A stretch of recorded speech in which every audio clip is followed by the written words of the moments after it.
Pensacola, Florida. A member of the Saudi Air Force armed with a handgun fatally shot 3 people and injured 8 others on Friday morning during a bloody rampage in a classroom building at the prestigious Naval Air Station in Pensacola, Florida, where he was training to become a pilot.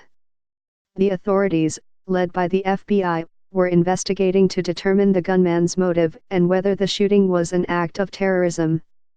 A United States military official identified the suspect, who was killed by a sheriff's deputy during the attack, as Second Lieutenant Mohammed Saeed al-Shamrani. He was one of hundreds of military trainees at the base, which is considered the home of naval aviation. 6 other Saudi nationals were detained for questioning near the scene of the shooting, including 3 who were seen filming the entire incident, according to a person briefed on the initial stages of the investigation. The gunman was using a locally purchased Glock 45 9mm handgun with an extended magazine and had 4 to 6 other magazines in his possession when he was taken down by a sheriff's deputy, the person said. The shooting, the second at a Navy base this week, sent service members scrambling to lock the doors of their barracks or flee the base altogether.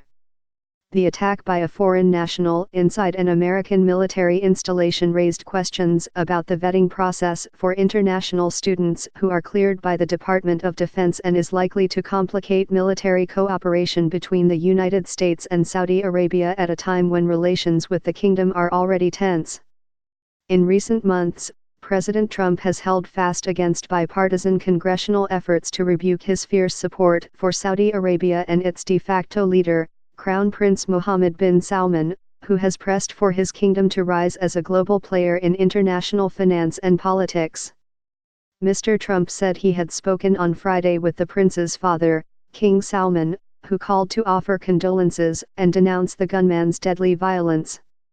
The king said that the Saudi people are greatly angered by the barbaric actions of the shooter and that this person in no way, shape, or form represents the feelings of the Saudi people who love the American people so much, Mr. Trump said at a small business roundtable in Washington.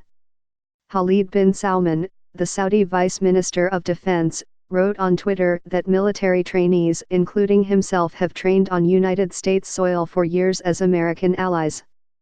Like many other Saudi military personnel, he wrote, I was trained in a U.S. military base, and we used that valuable training to fight side by side with our American allies against terrorism and other threats.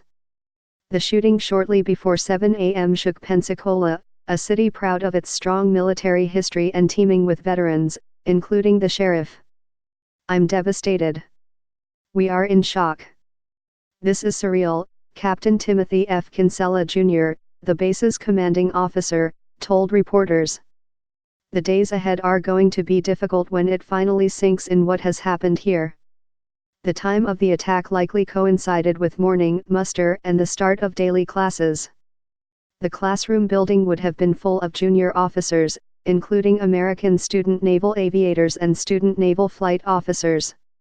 It was not known whether the 6 Saudis detained were students in the classroom building, and there was no immediate indication that those filming the incident were connected to the gunman, according to the person familiar with the investigation. Streets were shut down all along the perimeter of the base, and traffic was paralyzed as ambulances and patrol cars raced toward the scene.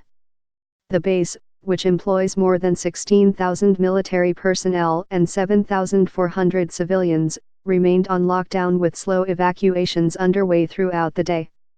Jeff Burgish, an Escambia County commissioner and a facilities management contractor for the base, said emergency vehicles had roared past him as he pulled up to the main road that leads to the gate on Friday morning.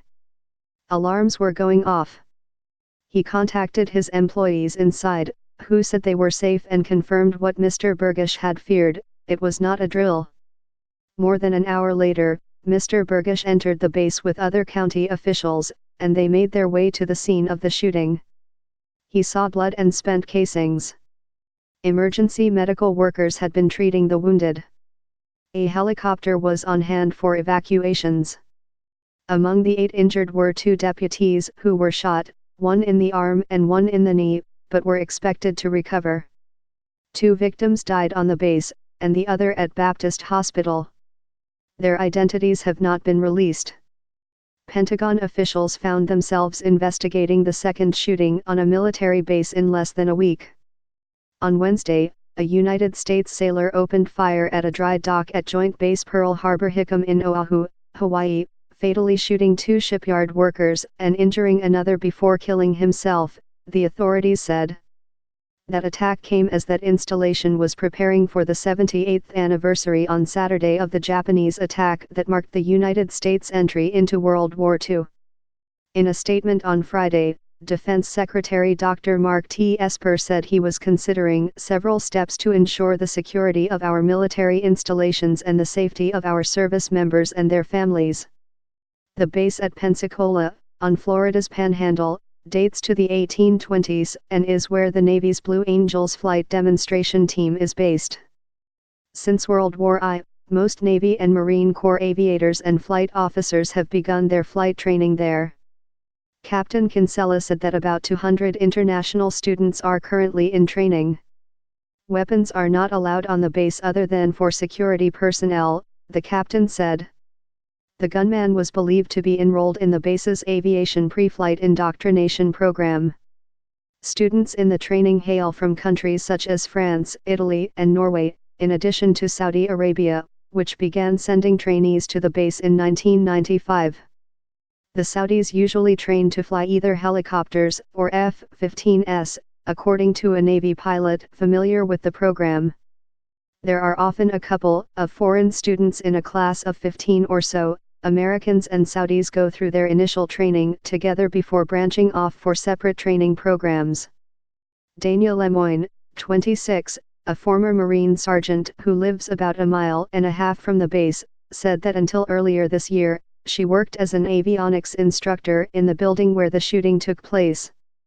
Messages on her phone about an active shooter woke her up on Friday, followed by texts from former colleagues inside the Naval Air Training Technical Center, which she described as a 2-story building about the size of a hangar.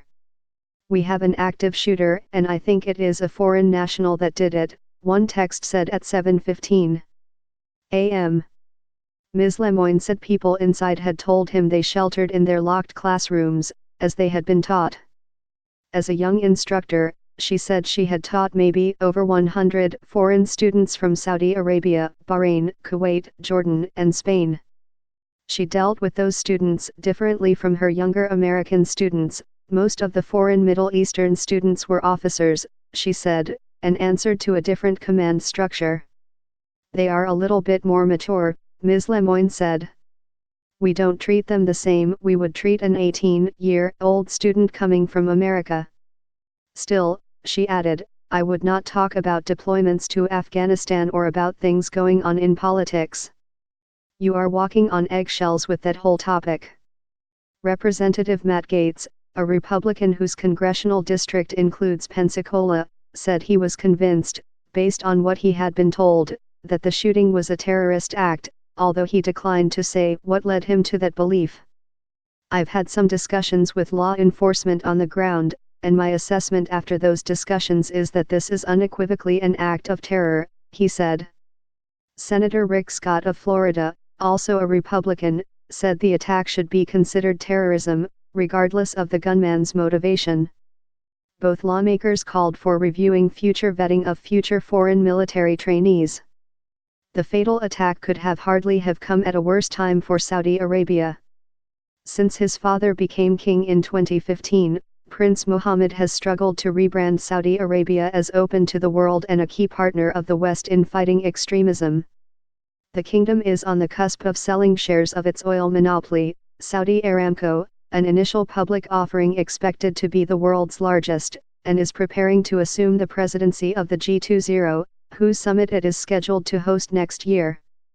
Early enthusiasm for Prince Mohammed and his promised reforms had already been tarnished after the kingdom's disastrous military campaign in Yemen and the killing of a Saudi dissident writer, Jamal Khashoggi, by Saudi agents in Istanbul last year. But the kingdom appeared to be trying to move on. Even if the authorities find no international terrorism connections to the Pensacola shooting, the attack could undermine how the kingdom is perceived abroad, and especially in the United States, where many remember the presence of several Saudi nationals among those who attacked the World Trade Center and the Pentagon on September 11, 2001. One wild card for the Saudis is Mr. Trump, who anointed Prince Mohammed a key player in his plans for the Middle East and stood by the prince when anger over Mr. Khashoggi's death grew in other parts of the United States government. If the new killings, this time of Americans, tars the kingdom in Mr. Trump's eyes, it could leave Saudi Arabia with few remaining friends in Washington. My guess is that it will not have much impact, said F. Gregory Gause III, a Saudi expert at Texas A&M University's Bush School of Government and Public Service. People already suspicious of the Saudis, including lots of members of Congress, will see it as further proof that there is something wrong with the country, Mr. Gause said in an email. Those more inclined to see the country as a useful if sometimes difficult partner in American foreign policy in the Middle East will see it as the random act of a deranged individual. Kaylin Wolf reported from Pensacola, Florida, Patricia Mazzi from Miami, Eric Schmidt from Washington, and Christine Hauser from New York. Reporting was contributed by Ben Hubbard from Beirut, Vivian Yee from Medina, Saudi Arabia, Nicholas Bogelburrows and Liam Stack from New York, and Adam Goldman and Thomas Gibbons-Neff from Washington.